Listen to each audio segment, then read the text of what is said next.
Um, Thank you everyone for checking out another segment of Straight No Chaser, where I get to talk sports and culture, oftentimes for fans, with the fans. Now, there's a lot going on in our country, both on the national level and the local level.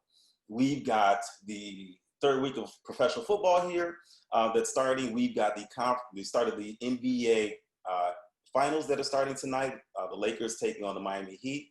We also have here on the local level, the Chicago Cubs and the Chicago White Sox that are in the middle of a pennant chase. So there's a lot going on, but nothing more important than what has been taking place on a national level. Most importantly, what transpired last night during last night's presidential debate. So there's been a lot of conversation around what transpired, some of the things that have been said. I know that there's some people out there with some strong opinions and thoughts. So before we get into it, before I dive into it, you know how we do it? You got it at home? Raise your glass. We're about to get into it. Straight No Chaser. So let me ask people, what was your biggest takeaway from last night?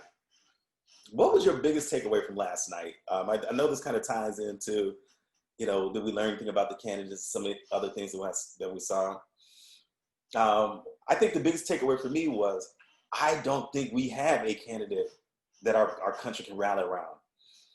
I hear the term lesser of two evils, and I want to get to a point as an American, as a voter, as a person of color, as a father, as a male, that I'm not voting for evil, whether it's the lesser of two evils or the worst of two evils. I want to vote for someone good.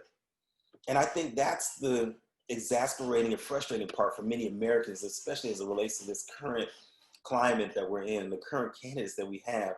And that is, people are feeling like we're tired of voting for evil. Even if you're voting for the lesser of two evils, guess what? It's still evil. And that's one of the things that people are frustrated with, are challenged with, as they're trying to figure out, you know, I hear people say all the time, well, how can you vote for this candidate because of X, Y, Z?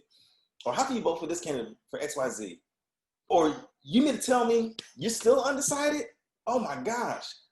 Well, you know, sometimes you want to be able to have confidence.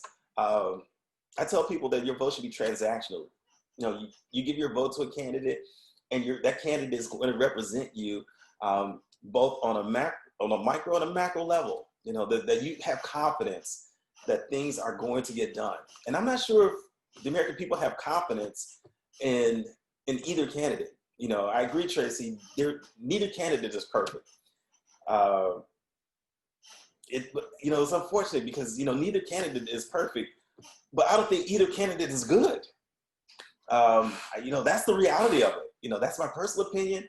I know I'm going to vote when I get in the booth, or actually not in the booth because I'm waiting on my mail-in ballot that I will be dropping off at the Board of Elections.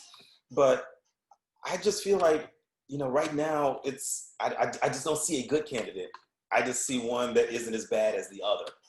And I think many Americans, as we're voting, you know, we have that in mind. And that's a heavy cross to bear for many people, especially if you're very patriotic, if you're enthused about your country, if you're enthused about what can be brought to the table and the potential that our country has, you know, that we haven't even tapped into, you know. So I just don't know. You know, great points.